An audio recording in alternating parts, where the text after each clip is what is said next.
Mary Poppins is, if not the best live-action Disney film of the 1960s, or maybe ever, at least an essential viewing classic. Released in 1964 to rave reviews and huge box office returns, it put Julie Andrews on the map for international audiences, delighted adults and children alike, and it enabled the creation of an entire subset of the Walt Disney Empire.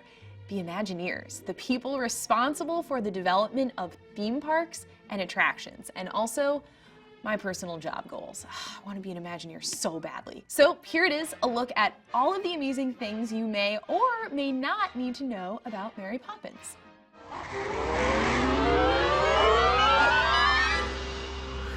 To begin, Walt was pretty persistent. The author of Mary Poppins had cold rejected Mr. Disney's bids for the book rights for 2 whole decades. I mean, that is persistence. Also, like, who's saying no to Walt Disney? Damn, okay. Disney's daughters, though, were said to be obsessed with the books of P.L. Travers, and they made him promise to make a film based on them. And then it took 21 years to obtain the rights to the film. The soundtrack was written by Robert and Richard Sherman, who had no idea that the rights had not even been secured while working on pre-production. That is very Hollywood. Despite the fact that Travers retained script approval rights, things did not go well for the relationship between her and Disney. Travers was unhappy that Mary Poppins was prettier, younger, and more sympathetic than her literary counterpart. Also very Hollywood. She demanded that all romantic overtones between Mary and Bert be removed, which, in fairness, probably made for a better movie, although, I mean, we're all wondering, right? Like, how did they meet? What was their past? What was going on there? There was clearly heat, and it wasn't just coming from those London lamps, you guys. Mary Poppins, you look beautiful. Do you really think so? Cross my heart you do, like the day I met you. You look fine too, Bert. And as an author who believed that her books could not be filmed, Travers had other suggestions, such as including traditional Edwardian-era standards rather than the movie's original music. I mean, we respect creators and all, but that's just wrong. In the end, she and Disney locked horns so often that when Disney approached her about a sequel, she resolutely refused their bid, and that was the end of that. Side note, all of that drama is covered in 2013's Saving Mr. Banks, with P.L. Travers played by Emma Thompson and Disney played by Tom Hanks. Another crazy fact you may not have known, Mary Poppins is somehow Julie Andrews' first movie. Right? How is it her first movie? Andrews had a solid career in theater and a few television spots under her belt, but had never before appeared on the big screen before landing the iconic role as Mary Poppins. She had appeared as Eliza Doolittle in the original run of My Fair Lady on Broadway and was nearly cast in the film version, but Jack Warner gave that role to Audrey Hepburn, who he believed would be a bigger box office draw. Hollywood strikes again. Oh man, studio execs, right? Give me a job. And when approached for Poppins, Julie Andrews was 3 months pregnant and felt unsure about the role. Disney approved a hold on filming, which began after she gave birth to her daughter. And then, bingo bango, Bob's your uncle, Andrews went on to win the Best Actress Oscar for her role. So take that, Audrey Hepburn. I don't know, I mean, they're both pretty great. And in addition to killing it pretty much across the board and securing her role as a top draw and musical star, Andrews also straight up did the whole bird whistling part of A Spoonful of Sugar. For a spoonful of sugar helps the medicine go down, the medicine go down, medicine go down. I mean, whistling as good as a bird would. Who can do that? Only Julie Andrews. You know who didn't get the role? Bette Davis. Bette freaking Davis could have been Mary Poppins. I don't know, that would have been a real twist. I could see it though. Yes, before Julie Andrews' name even came up as a possibility, Disney considered approaching Bette Davis for the role of Poppins. While she is of course known for being one of the greatest film actresses of all time, it is undeniable that the movie would have had a significantly different tone had Davis been cast. I mean, I don't know about you guys, but I'm a little scared of Bette Davis. As it stands, Davis did go on to have an exciting career at Disney in her later years with The Watcher in the Woods. #1 scary movie marketed toward kids that is definitely not for kids. Also considered were Mary Martin and Angela Lansbury. And after 50+ years, Lansbury is finally in the world of Poppins as Balloon Lady in the news story. Another fun fact, the first nanny was such a monster, she was the Bride of Frankenstein.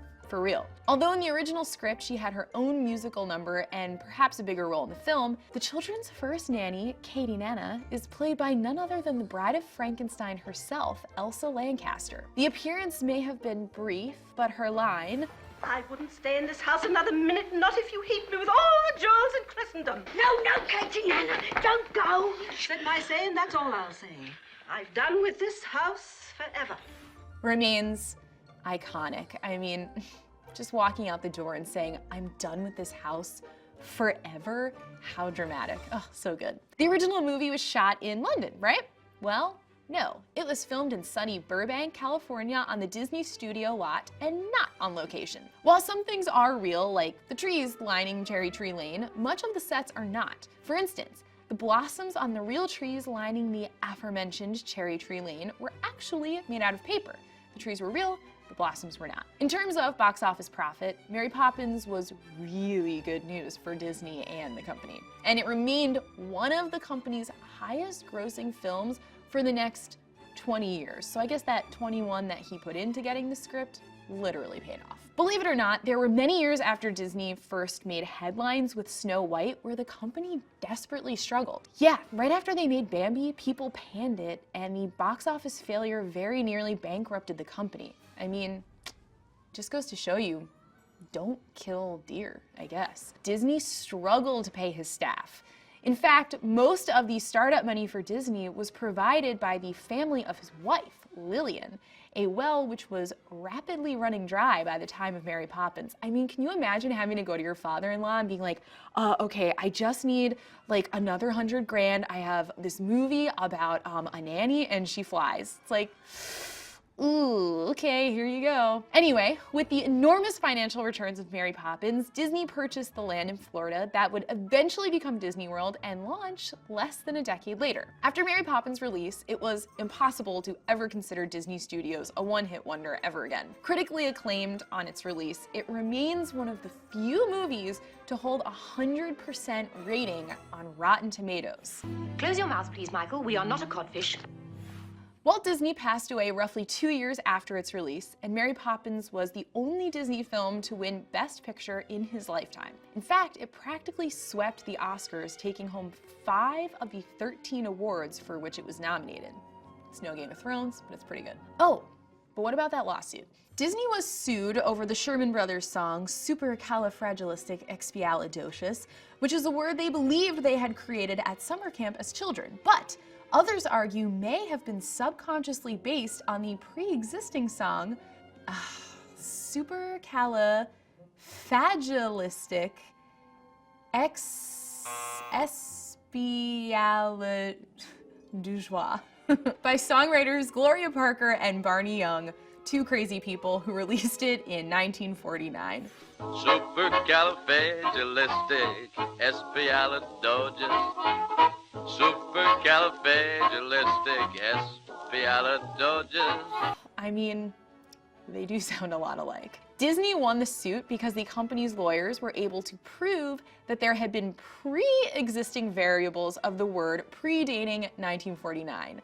Turns out people were getting high in the 30s, you guys. The specific origins of the word may have never been known for sure, but it's generally considered to be a humorous attempt at wordplay, the self-created longest word existing for no other reason than to fill space. Although in the 1989 book Crazy English, writer Richard Lederer took a crack at it. He broke down the meaning as a series of prefixes and suffixes, with super translating to above, cali meaning beauty, fragilistic standing in for delicate, expiali for atonement, and docious meaning educable. Lederer writes that the word thereby creates the overall meaning of atoning for extreme and delicate beauty.